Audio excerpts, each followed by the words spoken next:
When you're in a position of power and a Christian, you're always under scrutiny, both when things go well and when things go wrong. Lord John Taylor of Warwick made history in 1996 as the first black Conservative peer in the House of Lords. I want to find out what it's like to be a Christian in the world of politics and what happens when a man who has faith is sent to prison. What happens to faith then? You spent a long time in the spotlight. How did that story evolve? Well, it was amazing, really, because I was the first black person to achieve many things. I was the first black Conservative peer in the House of Lords. So the media picked up on that, and that fed upon itself. You know, everything I touched turned to gold. An amazing time. And I was literally mixing with pop stars, and people were asking for my autograph. Tell me about that kind of the tension between fame and politics. It is an issue. I had probably a good 16, 17 years of people telling me that, you know, I'm going to be a cabinet minister, I was going to achieve this, achieve that. And you are put on a pedestal, and your ego is built up. But, you know, we all fall short of the glory of God. And I recognise that now more than ever. What's it like being a Christian in this world? Difficult. We are held to a higher standard, I'm aware of that. The big battle is you try and do the Lord's work for him. Yeah. And often I've got in the way of the Lord. And I think, in a way, he's telling me, OK, step back, you've tried it your way, now let me help you. Are there any hymns that you listen to that encourage you? Amazing Grace, I think, is my favourite, because grace is amazing. It's undeserved. We can't earn it. It's a gift.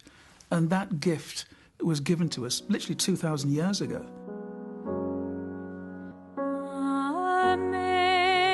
Amazing grace, how sweet the sound that saved a wretch like me.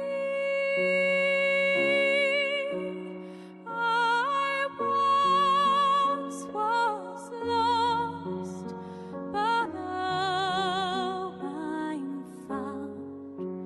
Was blind, but now I see. 'Twas grace that taught my heart to fear, and grace my fears relieved.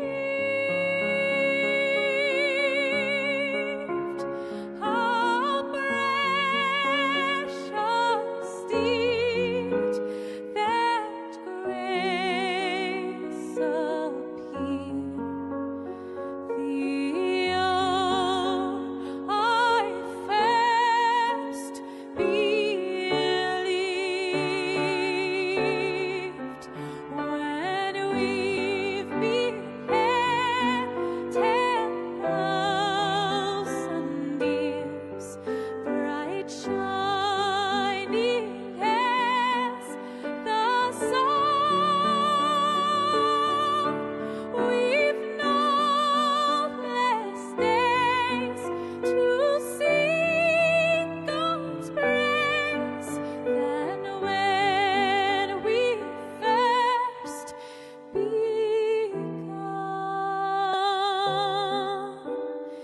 Than when we first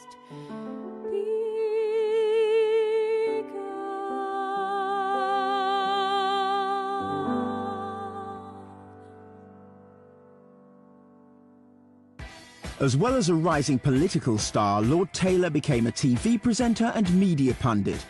Then 2 years ago, he made the headlines again, for the wrong reasons. Lord Taylor of Warwick has been found guilty of making false claims for parliamentary expenses. Any reaction to the guilty verdict, Lord Taylor? Sentencing him to a year in jail, the judge said Lord Taylor had thrown away a life of public service.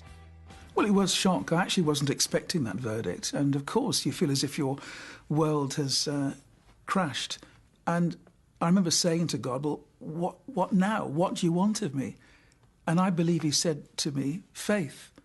You know, Hebrews 11 verse 6, it's impossible to please God unless you have faith. What did you learn about yourself and about God through this experience?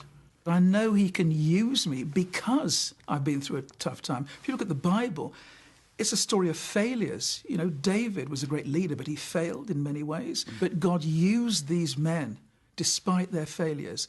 And that has really encouraged me, the fact that God is a God of the second chance. Lord Taylor spent 3 months inside Wandsworth Prison before returning job as a peer in the House of Lords. I found in prison some amazing kindness, actually. Yes, there was a bit of, mickey taking. You would expect that.